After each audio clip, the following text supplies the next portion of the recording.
শ্রীরামকৃষ্ণ দাঁড়াইয়া ভক্তদের কাছে এই কথা বলিতেছেন। মাস্টারমশাই ওই ছবিটা এঁকে এঁকে দিচ্ছেন। বলিতে বলিতেই একেবারে বাহ্য রাজ্য ছাড়িয়া মন অন্তর্মুখ হইল, হৃৎপদ্ম প্রস্ফুটিত হইল।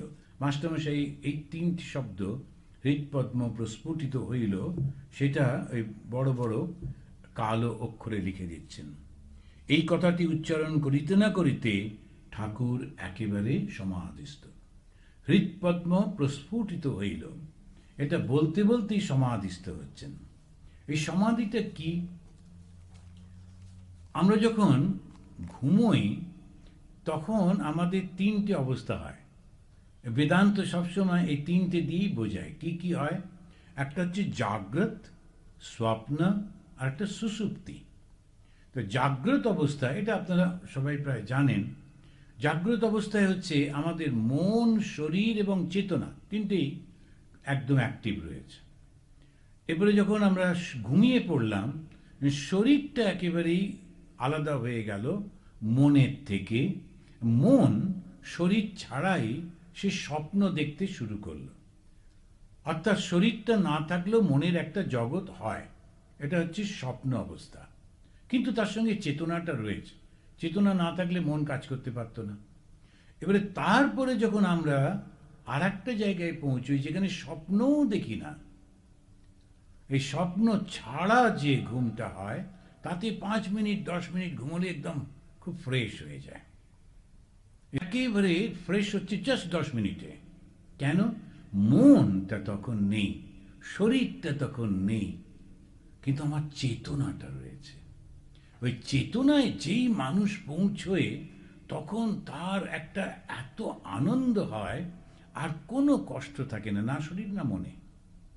তো সেটাকেই বলছেন, যখন আমরা একেবারে তপস্যার মধ্যে দিয়ে ইচ্ছা করে, এটা তো জোর করে ঘুমের মধ্যে গেলাম, ঘুম থেকে যখন ফিরলাম তখন সেই অজ্ঞানতাই রয়েছে। কিন্তু ভগবান শ্রীরামকৃষ্ণ যেটাতে চলে যাচ্ছেন সেটা হচ্ছে দেহ মন ত্যাগ করে ওই আনন্দের জগতে চলে যাচ্ছেন। প্রায়ই চলে যায় অন্যরকম, কেননা তার মনের উপরে এত সংযম। মাস্টারমশাই বলছেন যে তিনি যেন সেই আনন্দ সাগরের মধ্যে বিচরণ করছেন। তা এইটাকেই বলা হচ্ছে, বারবার বলতে গিয়ে বলছেন সমাধিস্থ। সমাধিস্থ মানে একেবারে একাগ্র হয়ে যান। আমরা যখন ধ্যান করি, যদি লক্ষ্য করে দেখেন, এটা আমি বারবার বলি, এটা জানলে সুবিধে। ধ্যানে তো 3টে প্রসেস আছে। একটা হচ্ছে শারীরিকভাবে আমরা বসছি, আসনা। তখন আসন করে বসছি, তখন বাঁ পা, তারপরে ডান পা, তারপরে এই হাত করে হলো। এরপরেতে মনটাকে উইথড্র করছি ভেতরে। কোথায় নিয়ে যাচ্ছি? বেশিরভাগ সময় বলা হয় তুমি খুব করে পুজো করে, মনে মনে পুজো করো। এবারে শরীরটা ভুলে যাচ্ছি, কোন জায়গায় বসে আছি ভুলে যাচ্ছি, কিন্তু মনের মধ্যে একটা বড় পদ্ম ফুলের উপরে আমার ইষ্ট দেবতা বসে আছেন। তখন আমি তার পা ধুয়ে দিচ্ছি, তাকে খেতে দিচ্ছি, ধূপ জ্বালাচ্ছি, দীপ জ্বালাচ্ছি। এই করতে করতে কিন্তু আমি কল্পনার জগতের মধ্যে ঢুকে গেলাম। এবং সেই কারণেতেই আমাদের তুরীয়ানন্দজি মহারাজ বলছেন, টুডেজ ইম্যাজিনেশন, টুমরোজ রিয়েলাইজেশন। তো ইম্যাজিনেশনটা কি? যে আমি ভগবানের কাছে বসে আছি, তার চরণ ছুঁয়ে তাকে সেবা করছি, খেতে দিচ্ছি, মালা পরাচ্ছি, খুব তার আনন্দ হচ্ছে।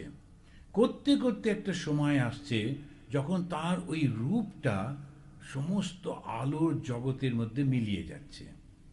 এবার একটা অসাধারণ আনন্দের মধ্যে মিলিয়ে যাচ্ছি। অন্ধকার নয়, আলো, কিন্তু সেই আলো চোখ ধাঁধিয়ে দিচ্ছে না। আমিও তার মধ্যে মিলিয়ে গেলাম। চতুর্দিকে শুধু আলোর সমুদ্র। ঠাকুরের যখন প্রথম সমাধি হলো কালী মন্দিরে, এইটাই বর্ণনা রয়েছে। চতুর্দিকে ঢেউয়ের পর ঢেউ সেই আলোর বন্যা তাকে মিশিয়ে দিচ্ছে। তাহলে আমরা কোথায় গেলাম? শরীরটা ভুলে গেলাম। তারপরে ওই যে মনে মনে পুজো করছিলাম, ওটা ভুলে গেলাম।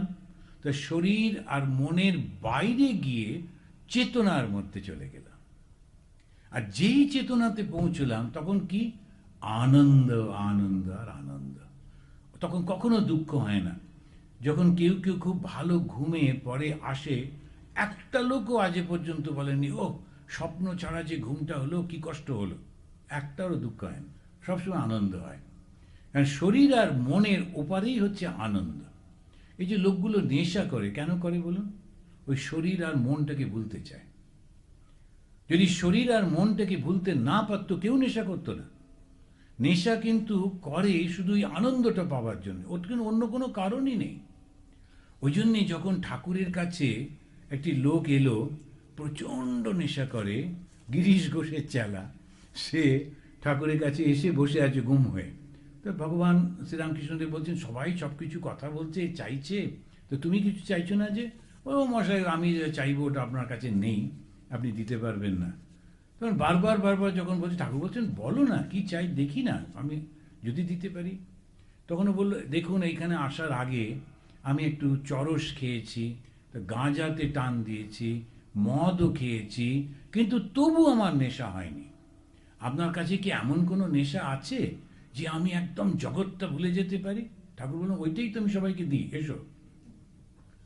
মন্ত্র দান করলেন, ওকে স্পর্শ মাত্র আর সমস্ত জগৎটা ভুলে গেল। তো নেশাটা কি? ওই দেহটা ভুলে যাচ্ছি, মনটা ভুলে যাচ্ছি আনন্দের জগতের মধ্যে। এই যে লোকগুলো এত খরচা করে নেশা করে, ওরা করে কিন্তু ওই শুধু ওইটুকুর জন্য। যদি ওদের স্বপ্ন দেখতো, যদি ওরা মনের কষ্টটা পেত, ওরা কিন্তু করতো না। ওই যে ওর বাইরে গিয়ে একটা আনন্দ হয়, কিন্তু ভ্যাকেন্ট।